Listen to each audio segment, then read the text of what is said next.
Hi, and welcome to day 5 of the mindfulness training online with the 8 day mindset makeover. And today I wanted to talk about bringing mindfulness into the everyday.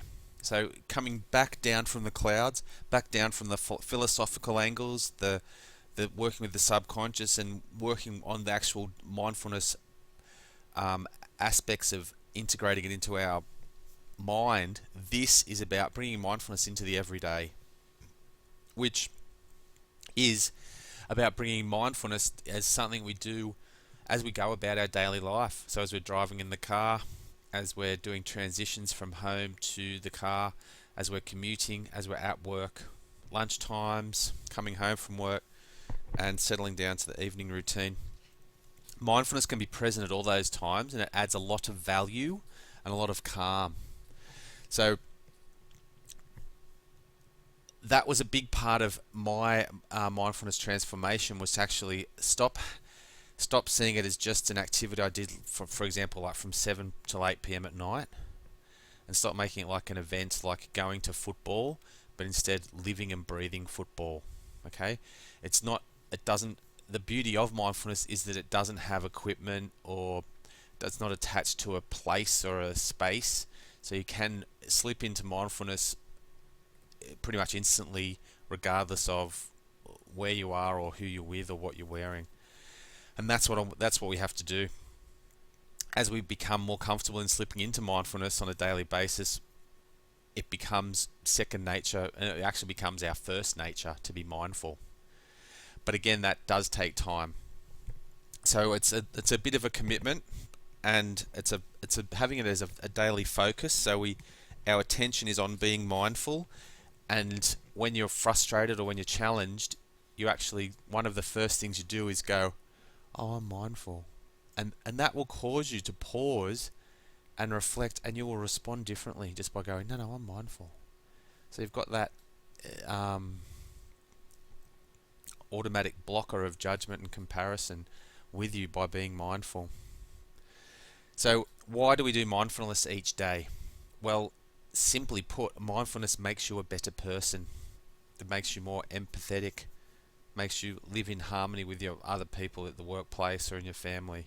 So it makes you a better person by giving you more self-awareness. So they're the rewards. Okay, again, they're subtle rewards. They're not a drastic makeover reward, but people will notice the rough edges on you will have eroded, and you'll be more affable and approachable, and just more in the flow state more often. So we want to be always headed in the direction towards mindfulness. So let's start with bringing mindfulness into our day more actively right from the very beginning. So every thought you process from the moment you open your eyes is creating your reality. Okay, so the first thing you think as you wake up in the morning, what might that be? I can tell you, I'll give you my honest experience this morning. I woke up, I've had a sick child in the house. My 3-year-old's been having a fever and coughing, so I've got a bit of it. You might be able to hear it. And I woke up and went, "Oh no!" And I started on that thought. The option was there to go, I can choose the sick route, or to start saying, "I'm not feeling as well. Oh, okay, I'll have to scale this back. I won't be able to do that." And then I thought, wait a minute, I am mindfulness, and I stopped judging. I stopped comparing, and I said, "This is my day. This is a beautiful day. It's, the energy's there for me to participate and get out and do things." So I realized I have the ability to craft my reality through being mindful about what I think, because what I think creates my reality. So I stopped thinking that, and I said, no, I'm full of energy, I'm inspired, I'm enthusiastic, I'm going to step forward into this day. And that began, which is a nice direct thing, with getting out of the bed and walking into the shower, having a nice hot shower, getting dressed for the day, having a shave, feeling feeling good about my body through just some simple self-care. So the first mindfulness experience is to set your whole day on a grateful, positive spiral upwards and forwards. So what might the first thing you think in the morning be? And we've all heard the saying, "I got out of the wrong side of the bed this morning." Or another one is, oh, they're having a bad hair day. So that's when you leave the intention, and that's what we're essentially talking about, a daily intention here. That's when you leave the intention of the day up to random chance. So instead of me this morning going, no, I'm actually going to take control of how my thought spiral from the get-go here, and I'm going to say, no, I'm enthusiastic and positive and grateful, and I'm going to feel inspired and energized, and I'm going to get on with the day and have a good start like that. I could have said, no, I don't know how I'm feeling today, and you leave it to chance. So you're literally it's reckless is the word, or negligent. You're not taking charge. You're not being responsible here. You're leaving it open to whatever happens. So guess what? You stub your toe, and guess what? Suddenly you've knocked. You're more on the I'm having a bad day, a bad hair day. I'm getting out of the wrong side of the bed this morning. Suddenly you're knocked that way, and then you walk upstairs and you butter your toast, you put honey on it, and you drop it, and it falls honey side down on the floor, and you go, oh, stub my toe, drop my toast. And then for the third thing, you have the radio blaring in the background, and it says something about something you're interested in, if it's a sporting team or a music star you follow, or a band, or something like that. Someone's died or sick, or they've lost, or their star player's injured. Something like that, just a random third thing. You can go, oh, that's it. I'm having a bad day. It's not going to be a good day today. So you've had the three little triggers of being negative because you're not taking responsibility for it, which is a big part of it, being responsible for your own thought cycle, and you're off on having a bad hair day, and it's you haven't even left the house. Nothing, and to be honest, nothing has actually happened to do that. It's just that you've strung three random events together and bundled them in this bad hair day package, and you go, yeah, that'll do. And you get to work and you're in a bad mood, or you're not as communicative, and you're not open, and you're in the meeting and you're carrying on this way, and it's totally from not being responsible from the first thing in the morning. And people go, oh, what's wrong with her or him today? And they go, oh, it's having a bad day, it's something. And they go, oh, and what are they supposed to change how they treat you because you're not responsible for your own mindset? So that's a big thing with mindfulness. This mindfulness mindset recharge over 8 days.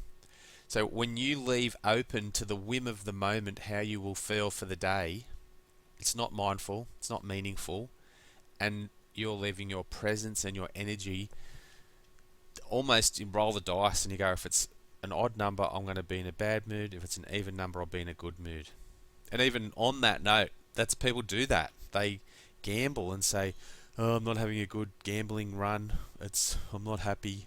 And they've literally left it all up to the whim of that. So the word I use is reckless. It's reckless to leave such a critically important thing as what, we can call it the theme of the day or the energy of the day, up to something as random and variable as what happens first thing in the morning. So you stub your toe. Oh, here we go. We're off on a bad day. Or the toothpaste tube is empty, or you drop your toast. Is that enough to set you off on a negative thought spiral? To start stringing together a flow of thoughts where you attach meaning to some random little event and put it together with the whole larger image. Or you can tack it on to the end of your struggle story. How you could have been a contender. How you missed out on being in the basketball team in primary school, and how that has led to your miserable life. Okay? Anyway, I'm being a bit pretentious there, but that's, you know what I mean? It's too easy. Or the other side of it is, those little side tracks can happen, and instead of being responsible, there's an awful term like life's a bitch and then you die, or shit happens, or suck it up, princess, where you show yourself no compassion or understanding because it might betray that you're weak or you're vulnerable. So you actually say that to yourself, and then when you meet other people and you're interacting with other people, you don't radiate compassion or understanding. You radiate that ruthless unacceptance or lack of compassion and understanding, and go, oh, I had to put up with it. And again, you don't build rapport, you don't connect, because you're not open to it. So the first thing you do when you wake up in the morning, a really simple one, and it mightn't be your thing, but it can be just life is a miracle. And you wake up and go, oh, I'm awake, I'm fit and healthy, I can walk, I can breathe. Like simple things for me as having lung trouble all my life is to go, oh, I can breathe freely, and the amount of gratitude I have just for that is amazing. A great trigger to start the day again is this idea of the grateful footsteps, where you go and as you exit your bed, so you go, okay, my right foot touches the ground, you go, thank, and your left foot touches the ground, you, or thankful, thankful, thankful, thankful, thankful. As you step, you go, thankful, thankful, thankful. So you walk to the bathroom, you go, thankful, thankful, thankful. And the full's good for abundance and things like that. Or just before you get out of bed, you do a body scan stretch. So you go through, stretch out, lift your shoulders, go through your shoulders, down through your torso, to your hips, roll around your hips, down through your thighs, your knees, ankles, calves. And go and just spread gratitude through your body that way. It's connecting your mind and body, because your body reflects and energizes your mind. So if you're, just as your mind reflects and energizes your body. So by getting in touch with your body first thing in the morning, you can set your self off on that good thought spiral.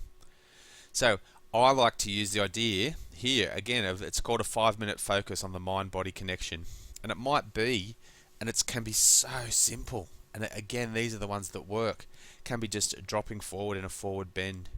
So standing up against the wall and then folding forward at the hips, so your head and shoulders hang down, and then really loosening your head and neck and shoulders, so you're actually, I'm doing it now so you can really loosen up.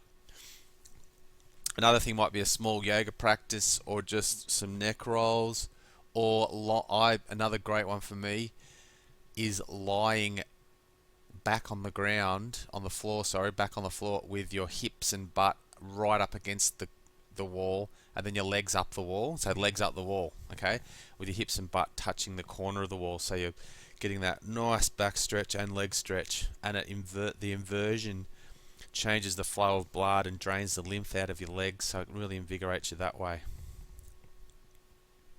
Now what I like to do, and this is my honest flow in the morning, so I'll leave, we'll go back up here, I'll get a morning routine. First thing I do when I wake up in the morning is life is a miracle, or this is amazing, or just even, what is that, 4 words.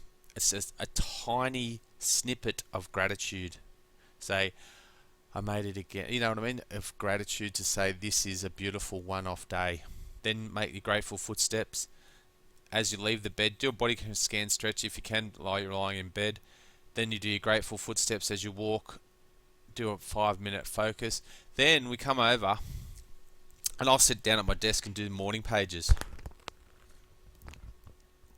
And morning pages for me is getting a 96-page exercise book, which I've been buying for a few years now, for just under $1. Sometimes you can get them for 30 cents. Anyway, buy those, just a normal exercise book, and keep it in your writing space or your office or your desk, but out of sight, because you're not going to read it again. It's no one else's business to read it either.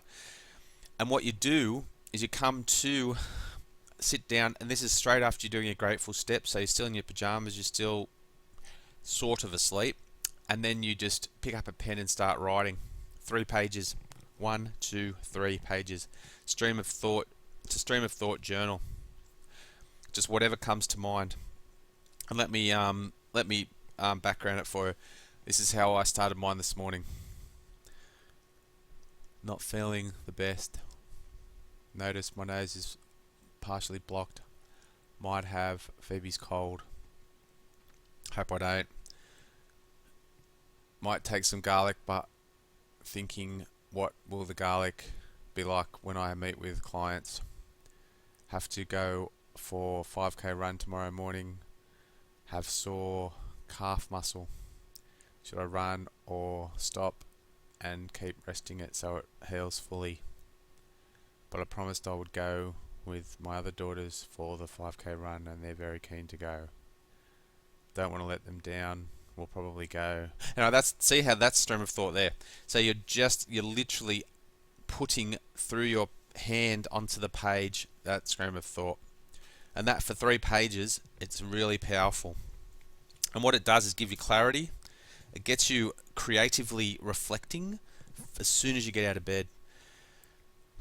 But the main thing with morning pages are they're not to be reread, they're not to be reflected on, they're not to be edited, they're not to be shared. You're not to sit down at some later stage and read it and go, oh my lord, and then compare and judge it. They're not for comparison or judgment. They're literally to come out in the process. And what I'd like to do further on is actually take them outside as you complete each book, 96-page book, which let's divide it by 3. What's that? 30 odd. It's about a month it should take to fill. You burn it at the end of the month, and you see your thoughts go up in flames. It's really powerful. So we've done our morning pages. Now we head off for a shower. And again, the shower can be an opportunity for a mantra and some mindful time. You can relax, good feelings, water energy. See, so that's what you're focusing on, the beautiful water jets coming over your body and cleaning you up.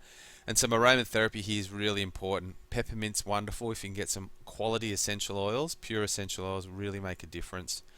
Been using them for a few years now. I'm not trying to sell anything to you, but find them and make use of them. They're really effective. Then we've had a shower, we've got dressed. As we get dressed, we can be mindful. Be in the moment. Instead of listening to something, doing your tie as you watch the TV or something like that, you do it in silence and just fully get dressed and be mindful and prepare for the day. It's like a ritual getting dressed.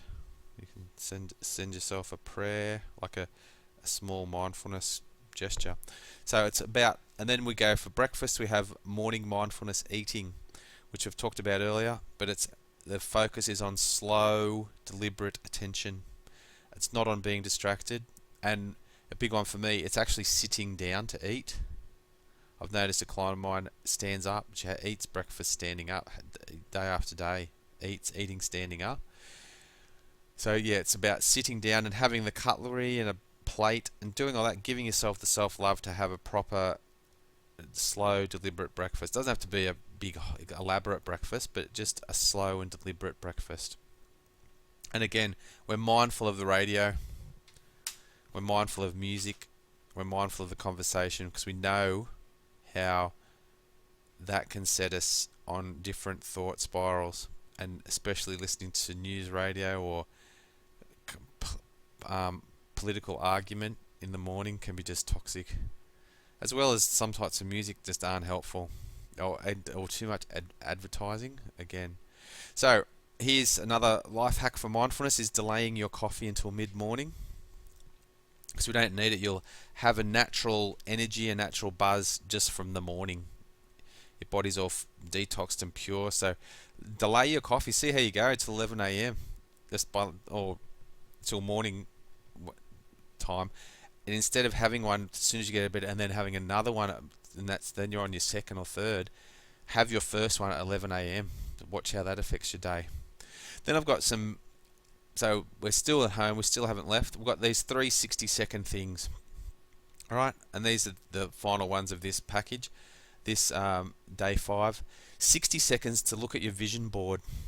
And a vision board is something we'll talk about in other episodes, but it's just a collection of images that inspire you.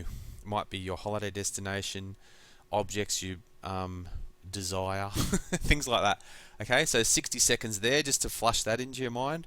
Then there's 60 seconds on today's plan. Where are you off to today? What have you got in store for yourself? Just to refresh yourself so you're back on task with that.